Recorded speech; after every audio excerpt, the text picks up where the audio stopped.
خدا رحمت کند اکای انور برادری اکای عبدالله بود.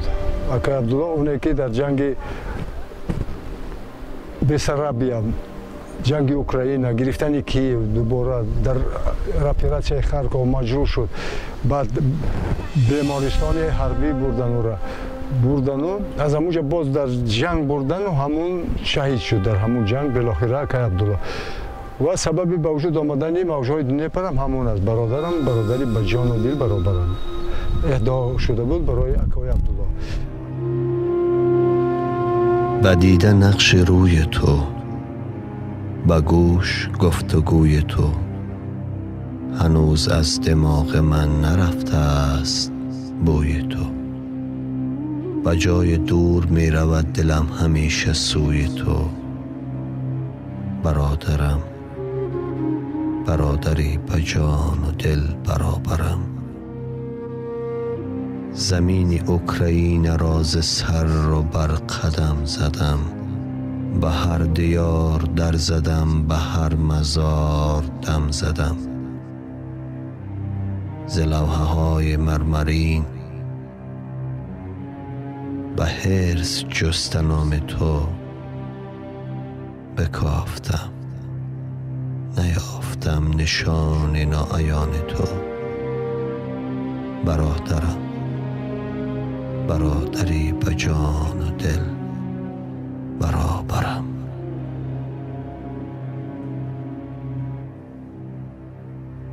اکای انور برادری همون کس است، یعنی که از او جوانتر 5 سال خردتر بود از او. این اولی سال 42 دعوت کردم بردن آرمیا، یعنی که به جنگ بردن به جنگ و در جبهه دوم اوکراین این کس هم جنگ میکردن. جبهه دوم وقتی که فرستادن که رفته خبر گرفت یک اطلاع برای ما بیارید، رفتن و در همونجا اینا را آشکار کردن. بعد او یک مینیمت بود، سگ گیتلر نام داشت. هو بوده بسیار میپراند، اینجا میپراند و دور میره با قفا میگشت.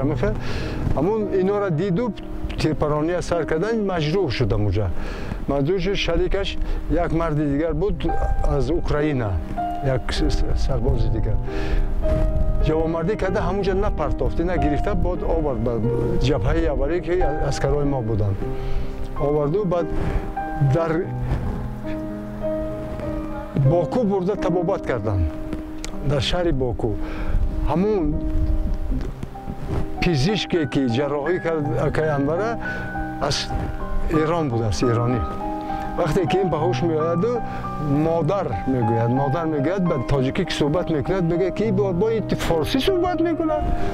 بعد برای درست تبابت کردن، یعنی که همچون آدم خودی تبابت کردن. بعد آدم بسیار زیبا بود، چهرهش بسیار زیبا بود، پارلمان جوسم بود. بعد همون قدر جدی تبابتش کرد که جراحتی که اینجا جراحت داشته بود، زخم به پیشانهش به مثل ماهی نبود، زخمش اینجا استخوان نداشت. بعد اون قدر خوب جراحیش کرد که صحت شد. در حافظش هم زیانی نرسید، یعنی که همه چیز بر جا. بعد جواب شد و آمد. وقتی که در همونجا در اسارت افتید، عسکرای خودمان در این سمت گمان کردن که باید مردن. و خط سیاهش آمد، خط سیاهش آمد و یک کرته تقدیم کردن برای آیلش و برای خواهراش که از ما خورتن بودن. همون کرته من به تقدیم کردم، همون من پوشیدم و اون وقت من حس نکردم که این فاجعه بزرگ است. بعد چند وقت گذشته به خبر، به اطلاع، به هیچ کس دیدم که آمدن خودشان آمدن. بعد همون برای من بزرگترین خوشبختی در همون ایام همین بود، برای من و برای پدرم که یک فرزندش فرض کردیم عبدالله او خیر شهید شد، اینش هم رفته بی‌درک بود و که آمد بسیار خرسند شدیم. و یکی از سرمنشأ و سبب و موضوع حربی و جنگ مراجعت کردن من در ایجادیاتم من همین اکای عبدالله بود و اکای انور.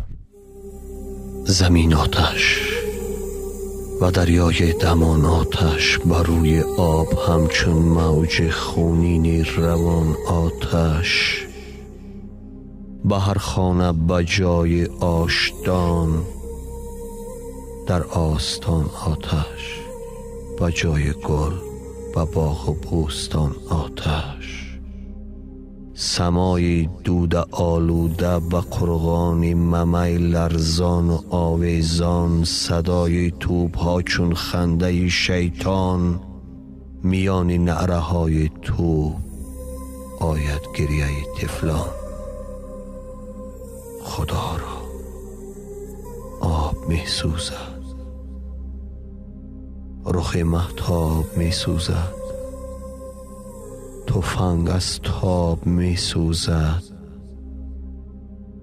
و موی مادر بی‌تاب می سوزد.